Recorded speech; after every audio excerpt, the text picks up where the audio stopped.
Nagsimula ang pelikula habang tahimik na pinagmamasdan ni Julio ang ginawa niyang painting. Si Julio ay isa ding maestro ng karate. Isang gabing papauwi si Julio ay inabutan siya ng malakas na ulan. Sumilong muna siya sa isang tabi pero sa kamalasan, dumaan ang isang mabilis na kotse sanhi para matalsikan siya ng tubig na naipon mula sa kalsada. Nabasa ang hawak niyang sigarilyo kaya itinapon na lamang niya iyon. Napatingin siya sa sigarilyong inaanod hanggang pumasok yun sa isang manhole. Tumingala si Julio at nakita ang isang bangko na malapit lang sa manhole. Napaisip si Julio, may kung anong naglalaro sa kanyang utak. Ilang manhole pa ang kanyang tinuntun at pare-pareho lang ang kanyang nadiskubre. Ang mga tubig na umaagos sa mga imburnal ay patungo lang sa isang ilog. Nabuo ang plano ni Julio na pasukin ang bangko sa pamamagitan ng pagdaan sa imburnal. Ang problema, sino ang kanyang mga makakasama? Sinadyang puntahan ni Julio ang kanyang kaibigang mekaniko na si Gandoy at ipinagtapat ang kanyang plano, pero, sinabihan lang siya ng kaibigan na wala na siya sa katinoan, kung sakaling papayag din siya, wala silang perang gagastusin para sa kakailanganing gamit at sasakyan.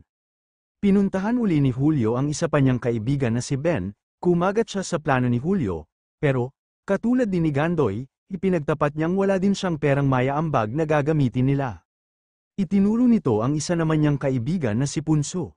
Isa namang batikang magnanakaw, kasalukuyang kausap ni Punso ang sekretarya ng isang travel agency. Ipinaasikaso niya ang kanyang visa patungong Pilipinas. Sinabi ng sekretarya na saka na sila maniningil ng bayad kapag tapos na ang papeles. Ipinatago na lamang muna ni Punso ang sobrang may lamang pera at iba niyang dokumento sa sekretarya. Nagpagupit si Punso sa anak niyang si Lucia, na naglalambing sa ama na sabay silang maghapunan kinagabihan noon. Pinayuhan pa niya ang ama na huwag nang mapapasama pa sa anumang kalokohan. Noong umalis si Punso, nakita ni Lucia na iniwanan siya ng ama ng pera. Kinagabihan, pinasok ni Punso ang opisina ng travel agency. Isang sipol lang niya ay tumunog ang sobrang may alarm na iniwan niya sa sekretarya. Nalaman niya agad kung saan nakatago ang lalagyanan ng mga pera. Sinira niya ang vault at nilimas ang mga lamang pera. Pagkalabas sa opisina, nakatunog siya na parang may sumusubaybay sa kanya. Binasag niya ang salamin ng kotseng nakamasid sa kanya. Si Julio ang nasa loob at napagkamala ni Punso na isa siyang pulis. Nagpakilala si Julio at sinabing inirekomenda siya ni Ben para sa isang trabaho.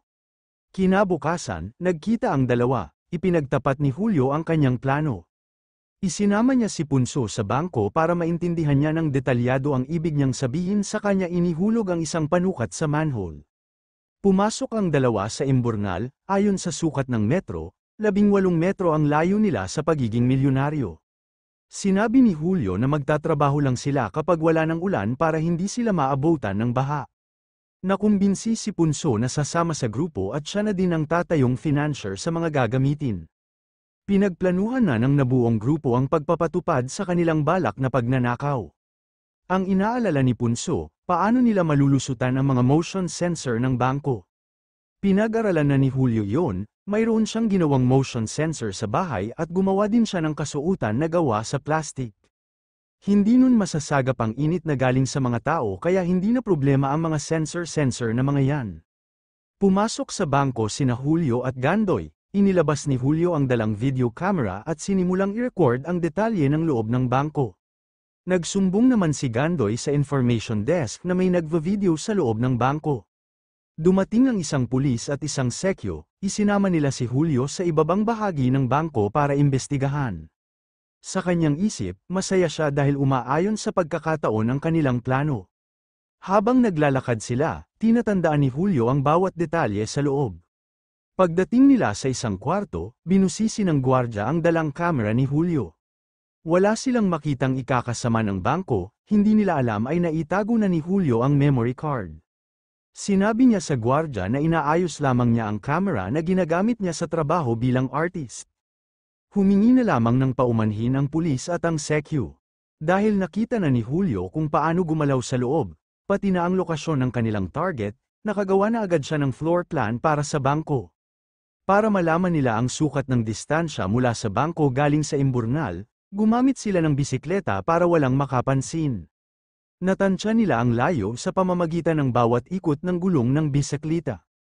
Pagdating ng gabi, sinimulan nilang maghukay ng tunnel patungong bangko. Tinansya nila, mahigit 400 safety deposit na locker ang kanilang mabubuksan sa loob ng bangko. Inutusan ni Julio si Punso na magbukas ng safety deposit account sa ibang branch ng bangko. Ang plano ay para hindi sila magkaroon ng record sa bangko na pinupuntirya nila at para magkaroon din sila ng idea kung ano ang disenyo ng safety deposit locker para mapag-aralan nila kung papaano mabuksan. Dahil kulang sila sa tao, kumuha pa sila ng dalawang makakasama. Sina Kulapit at si Adjano. Kumuha ng lumang nakaw na van si Adjano para siyang magamit nila. Habang isinasagawa ang operasyon, sa bahay muna ni Kulapit sila tumutuloy. Nag-aalala si Punso dahil alam ng asawa ni Kulapit ang kanilang pinaplano. Ayon kay Kulapit, hinding-hindi magsasalita ang kanyang asawa.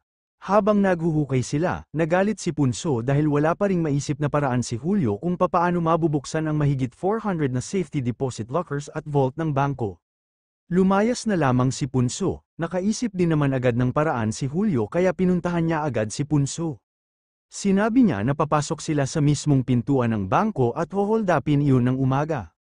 Sa mga ganoong oras, nakabukas ang mga safety deposit boxes ng bangko dahil office hours pa. Sa ganoong paraan, malilin lang nila ang mga taga-bangko at kahit ang mga pulis na darating dahil sa tunnel naman sila lalabas.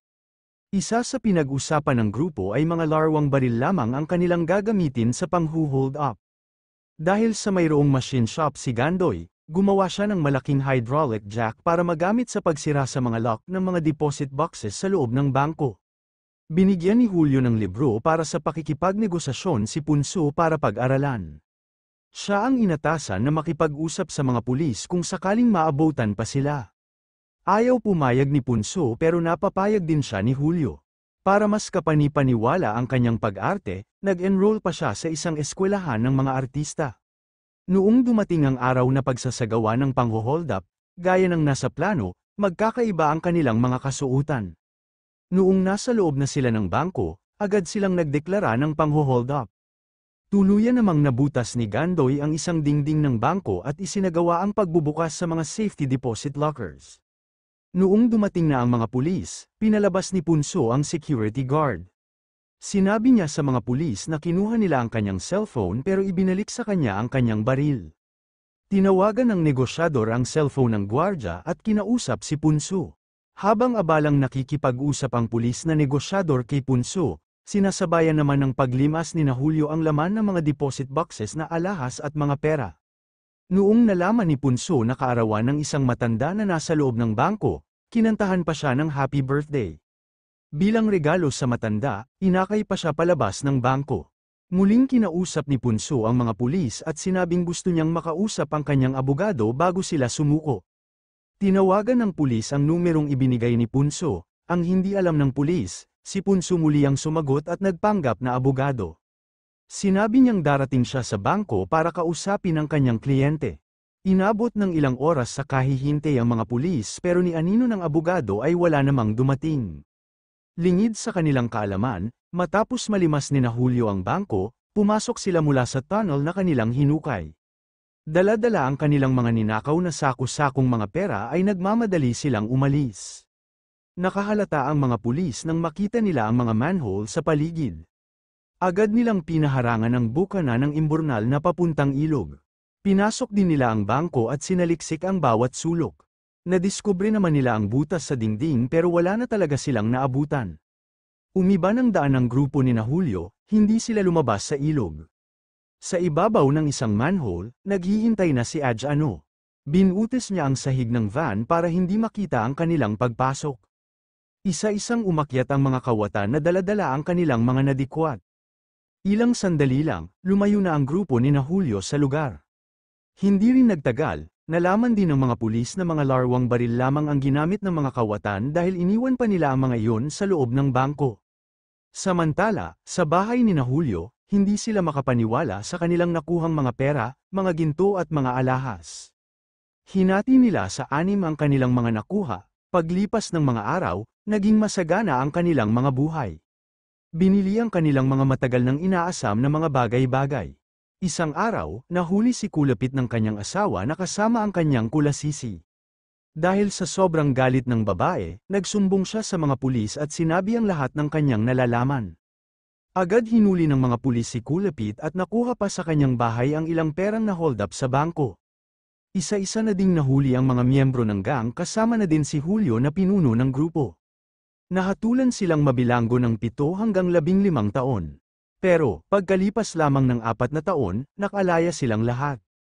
Pumabor sa kanila nang mapatunayang mga larwang baril lamang ang kanilang ginamit sa pangho-hold up, nagpahina din sa kaso nang hindi masabi ng kapulisan kung magkaano ang perang nawala sa bangko. Ayon sa balita, 25 milyon ang nakuha ni Julio, pero, mahigit 1 milyon lamang ang nabawi ng pulisya. Nagtatapos ang pelikula sa kasalukuyang balita na namumuhay sa ibang bansa ang mga miyembro ng grupo at sila lahat ay mga milyonaryo.